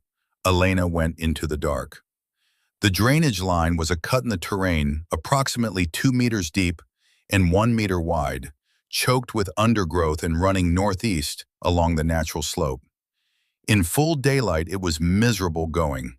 At 05:20 hours, in pre-dawn jungle dark, it was a different challenge entirely. She moved by sound and texture.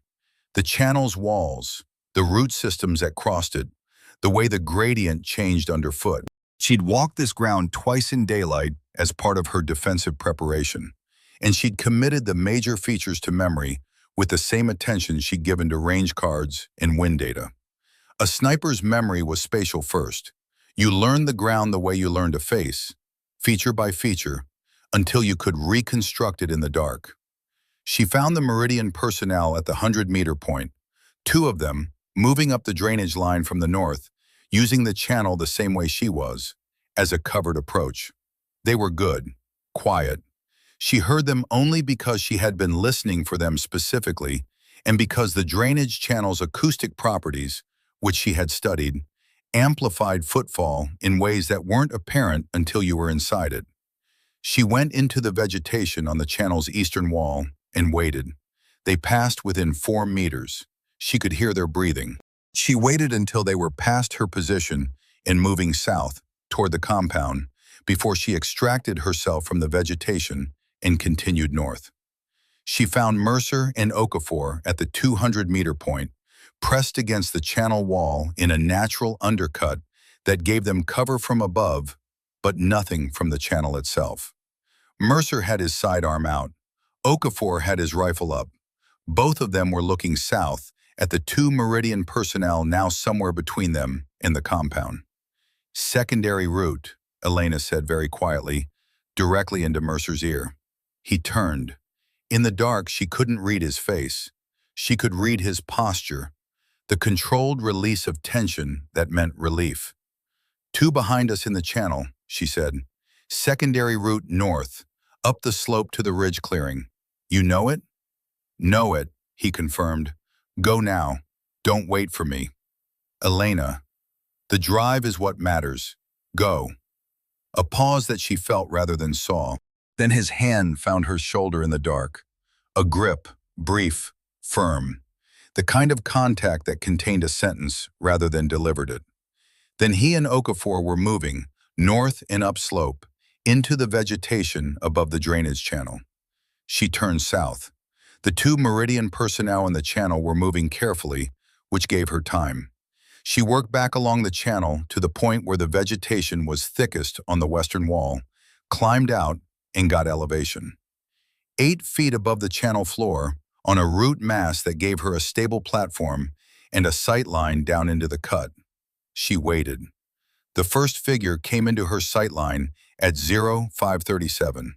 The second, 3 meters behind. She fired twice in sequence, and then moved fast because the shots would bring others. From the compound, elevated and distant, she heard a single rifle shot from what she identified by its acoustic signature as a precision rifle in a high position. Delilah, on the roof, engaging something she couldn't see from the drainage line. She was back inside the compound wire at 0554. Delilah was on the roof, lying flat, scanning the western approach. She reported without being asked, "The western perimeter team has pulled back 40 meters. They took casualties from the last engagement and they're regrouping, approximately 20 minutes before they reform for a third approach."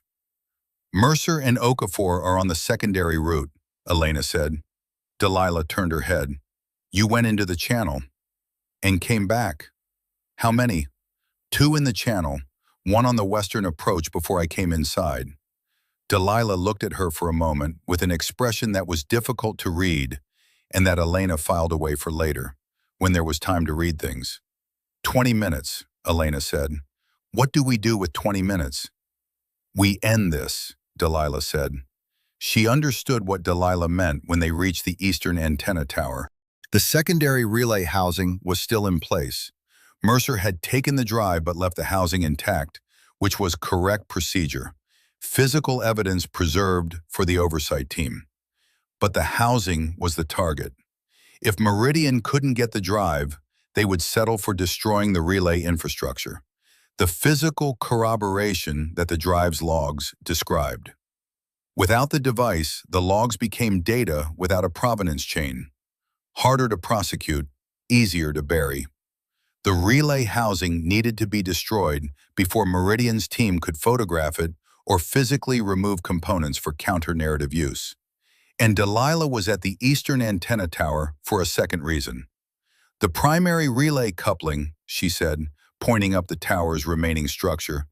"The power conduit, here." She indicated a junction box at approximately 30 feet elevation, the power interface that connected the antenna array to the compound's generator system. Destroy that coupling, and the secondary relay loses its corroborating antenna data. The drive logs become standalone rather than supported by live system data. She paused. "But it also sends a visible signal. Any Meridian communication asset monitoring our site's broadcast spectrum will see the relay go dark and know the termination is complete. They may assume their team succeeded." "Which gives Mercer's withdrawal an additional window," Elena said.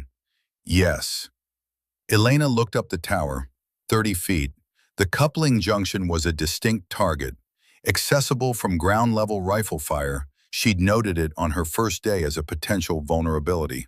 She'd been thinking about it as a weakness to defend. Now it was a tool. She looked at the western perimeter. Somewhere beyond the wire, 20-plus Meridian personnel were regrouping. She had perhaps 15 minutes before the third approach, and 15 minutes was a long time in some contexts, and not long in others. She had 3 personnel remaining in the compound besides herself and Delilah. Reyes, 2 signal specialists. She thought about what she was holding. Not the rifle. She knew what she was holding. She was holding the decision. The moment that Mercer had been preparing her for without ever saying it directly, through every conversation they'd had about maps and lies and the cost of knowing what you knew. She could destroy the relay coupling and send the false completion signal, buying Mercer's withdrawal window and confirming the oversight case. Or she could take the shot at the Meridian personnel currently regrouping on the western perimeter, the shot that might break the third assault before it started, that might save Reyes and the 2 specialists from another contact, that might... "Viper," Delilah's voice. She turned. Delilah was looking at her with an expression that was not impatient and not urgent. It was the expression of someone who understood exactly what was being decided and was allowing the time for it to be decided correctly. "The shot that matters," Delilah said, "is the one that matters after today." Elena raised the rifle. She put the crosshairs on the coupling junction at 30 feet elevation. Her radio crackled. Mercer's voice, distant, breaking up at the edge of the frequency range, but clear enough. "Cross, whatever you're doing up there, make it count." She breathed out. She fired. The coupling junction detonated in a shower of electrical discharge and shredded conduit. The power feed to the secondary relay severed. The antenna array above it went dark, and somewhere in a monitoring center that she would never see, in a building in Luxembourg or Virginia or Tel Aviv, a status light changed from active to terminated. The jungle absorbed the shot's echo and went quiet. In the quiet, she could hear, very distantly, the sound of the Meridian perimeter team stopping, waiting, reassessing. The job is done, they would be thinking. The relay is down. She had 30 seconds before they realized it wasn't their doing. "Move," she said. She found Dalila at the eastern gate at 0608. The compound was burning. Not catastrophically. The generator housing had caught from the coupling discharge, and the fire was contained but spreading. Reyes was managing the personnel withdrawal through the eastern approach, keeping the two specialists moving, keeping them calm. She was very good at her job, Elena noted, in the way you noted things about people when there was no time to say them. The compound burned behind them, and the jungle received them, and in 30 meters the gate was invisible, and in 60 meters the compound might not have existed. She and Dalila moved separately for the first 100 meters. Different angles, different cover, different purposes still running in parallel, even now. Then the trail converged at the base of the ridge slope, and they were moving together, upward, toward the clearing where the radio dead zone ended. Dalila stopped once. Elena stopped with her. The Meridian team had reached the compound. She could hear them, not clearly, but enough. Movement, voices, the specific sounds of people finding a burning building and the wrong dead and the right absent. The sounds of a plan that had arrived at its destination and found something other than what it expected. "They'll track us," Dalila said. "Yes. 15 minutes, maybe 20, before they're organized on the ridge approach." "Yes." Dalila looked at the ridge above them, then at Elena. "After the ridge, where do you go?" Elena thought about it. "I follow the mission. I get Mercer to extraction. I stay with the drive until the oversight team has it." She paused. "And then I go wherever the next briefing sends me." "And you're comfortable with that?" It wasn't a challenge. It was a genuine question. The kind that Dalila asked, Elena had come to understand, not to provoke, but to actually understand the answer. "I'm comfortable with doing the next thing correctly," Elena said. "The whole picture, that belongs to people with more authority than me. What I have authority over is this ridge, this morning, this choice." Dalila was quiet for a moment. "In Israeli intelligence," she said, "they teach that the operative who understands the full picture is more effective. The more context you carry, the better the decision." "In the Montana backcountry," Elena said, "you learn that the deer doesn't care about your understanding of the forest. It cares about the next 10 meters. Something moved at Dalila's face that Elena thought might be the closest she got to genuine amusement. "That is either very wise or very limited." "I haven't decided which," Elena said. They moved up the ridge. They found Mercer and Okafor in the secondary rally clearing at 0641. Mercer was seated against a tree, his right arm in a field sling that Okafor had apparently constructed from a radio strap, his left hand holding the Pelican case. He looked up when Elena emerged from the tree line with Dalila behind her, and his expression went through several things quickly before settling into something that was, she thought, the closest he came to relief. Okafor said, "Oh, thank God," with the complete sincerity of a 23-year-old who had been sitting in a jungle clearing for 45 minutes with a wounded mentor and no information. Reyes arrived 4 minutes later with the two specialists. 8 people, standing in a clearing on a ridge above a burning compound, in a jungle somewhere near the convergence of 3 countries and several geopolitical disasters. The morning was coming fully now, the light changing from gray to gold, the canopy brightening, the birds beginning their noise. Elena looked at Mercer's arm. The sling was adequate. The wound, she could tell from his posture, had crossed a threshold. The blood loss was affecting his balance slightly, the way he held himself against the tree. Not critical, but close enough to critical that every additional hour without proper treatment was a cost. "Sat phone," she said. He handed it to her. She dialed the Senate contact's number from memory. Mercer had made her memorize it 2 days ago, which she had thought at the time was excessive caution and now understood as exactly the right amount of caution. The call connected on the second ring. She gave their position, their status, and 4 words that Mercer had told her to use if the situation reached this point. A code phrase that she understood now meant, "The evidence is secure and we need extraction before someone buries the evidence and us with it." The contact said, 72 hours. "We don't have 72 hours. A pause. 48. "We have a wounded senior advisor and a Meridian tactical team currently 3 kilometers behind us." A longer pause. Then, "There's a UN medical logistics flight out of the airstrip at grid reference," a string of coordinates, "departing at 1400 hours local. It can be diverted, unofficially." How unofficially? The kind of unofficial that never appeared on a manifest. Elena looked at Mercer. He was watching her with the calm attention of someone who was very tired and very experienced and had decided to trust the person in front of him completely. "We'll be there," she said. The clearing was quiet after the call. The jungle around them was all morning sound. Birds, wind, the particular quality of light through wet canopy that had no equivalent anywhere else on Earth. Somewhere below and behind, the compound was still burning. Somewhere further behind that, a tactical team was organizing on the ridge approach.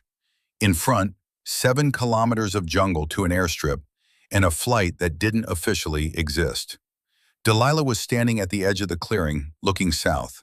Not at the burning compound, you couldn't see it from here, just south.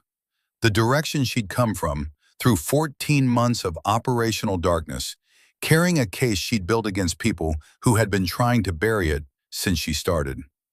Elena walked to stand beside her. "The drive gets to Washington," Elena said. "What happens to you?" Delilah considered this. "I have an arrangement," she said. "The Senate contact is not the only person who has been asking questions about Meridian. There is a prosecutor in The Hague who has been building a parallel case. My testimony, with the drive as corroboration." She paused. "There will be a period of significant discomfort, and then, perhaps, something that functions like resolution. And the Meridian team behind us? Without the drive, they have no reason to pursue us. They will report a mission failure. Internally." She paused. "The people who sent them will have other problems very shortly." Elena thought about that. "You've been planning the exit for as long as you've been planning the operation." 14 months, Delilah confirmed. "And you built it to include people you hadn't met yet?" Delilah turned to look at her. "I built it to include someone who would make the right call when the moment arrived." A pause. "I did not know who that person would be. I knew what they would look like when I found them." Elena looked back at the jungle. "The shot at my shoulder," she said. "That was the test." "The first one," Delilah said. They stood together for a moment in the clearing, in the morning light, while the birds made their layered noise and Mercer watched from his tree, and Okafor tried very hard to look like he wasn't listening. Then Elena turned and began organizing the movement to the airstrip. The UN medical flight landed at its scheduled destination at 1847 hours, with 8 unmanifested passengers occupying the rear cargo section. 2 hours later, a signals intelligence report was filed through standard channels by the Firebase Shepherd Operations Center, which no longer existed, being actively on fire, but whose reporting protocols were automated and continued to function from a backup server that nobody had thought to shut down. The report stated, Successful defense of primary relay installation against irregular actor incursion. Relay operational status, nominal. Personnel status, all present. The report was received, logged, and forwarded to 3 oversight email addresses at Langley. The email addresses belonged to people who had been waiting for that report. They read it and believed it for approximately 36 hours. Until the Emergency Inspector General referral, filed 48 hours earlier through a channel they didn't control, generated a response that could not be intercepted or redirected, and 6 people in 3 time zones began reading documents they had not been intended to see. The first calls began at 0300 hours on a Tuesday morning in Washington. None of the 8 passengers on the unmanifested UN medical flight knew any of this yet. They were by then in transit to a facility in Djibouti, the same facility that held Chen Wei, who had been having a very educational several days, where a doctor with proper equipment could address Mercer's arm before it became someone else's paperwork. Mercer slept on the flight, which was the first sleep Elena had seen him take in 72 hours. His breathing was regular. His color was better with the IV fluids. He looked asleep, like a man who had been doing this for 40 years and had found a sustainable rhythm for it, as if the difficulty of his life was not a problem to be solved, but a condition to be inhabited with as much grace as possible. Okafor looked out the cargo bay window at the dark water below. "Is it always like this?" he asked. "No," Elena said. "Sometimes worse, sometimes worse." He was quiet for a while. Then, "I didn't know about any of it. The data sale, the Meridian operation, any of it." He was speaking carefully, the way you spoke about something you were still processing. "I was just here to translate." "That's what they were counting on," Elena said, "that everyone in this compound was just here to do their one specific job, nobody looking at the whole picture." He thought about that. Who was supposed to be looking at the whole picture? She didn't answer. He seemed to understand, after a moment, that the answer was the same people who were selling it. Delilah was in the forward section of the cargo bay, separated from the others by a row of medical supply pallets and whatever was going through her mind. She hadn't spoken much since the clearing. She moved carefully, with the specific self-containment of someone who had completed a long operation and was now managing the transition out of operational mode, the shift back to being a person rather than a function. Elena understood that.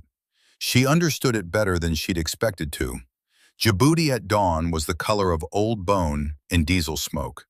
The facility was a prefab compound adjacent to a logistics base, clean and functional, with the institutional smell of any temporary military installation everywhere on Earth.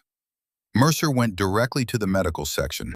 The doctor who met them had clearly been briefed on the situation at a level of detail that suggested the Senate contact had made additional calls. She asked no questions about the nature of the wound or the circumstances of the patients. She worked quickly. Mercer's arm was cleaned, sutured, and properly dressed in under 40 minutes. He sat on the treatment table and submitted to it with the patience of a man who knew the cost of arguing with doctors. When she was done, he looked up and found Elena in the doorway. "The drive?" he said. "Reyes is with it. It doesn't leave her sight until the IG courier arrives." He nodded. "And your assessment of the overall situation?" She thought about how to answer that. "The operation that we were assigned to defend is compromised at the source. The intelligence value of the relay is 0. The Iranians changed their codes 6 weeks ago. The data sale is documented, and the documentation is in transit to people who can act on it." She paused. "Firebase Shepherd is destroyed. The Meridian tactical team is in the field with a failed mission and a reporting problem. And the political cover at Langley has 48 hours before the IG process removes it." "Clean summary," Mercer said. "Not clean, accurate." He almost smiled. It became something more than almost. "There's a difference," he said, "between those two things?" "All the difference," she said. He lay back on the treatment table and looked at the ceiling. The relay was never going to save anyone, he said. I've known that for about 6 weeks. The moment I found the secondary relay housing and ran the numbers on the transmission log, I knew. The intelligence was sold before it was useful. He paused.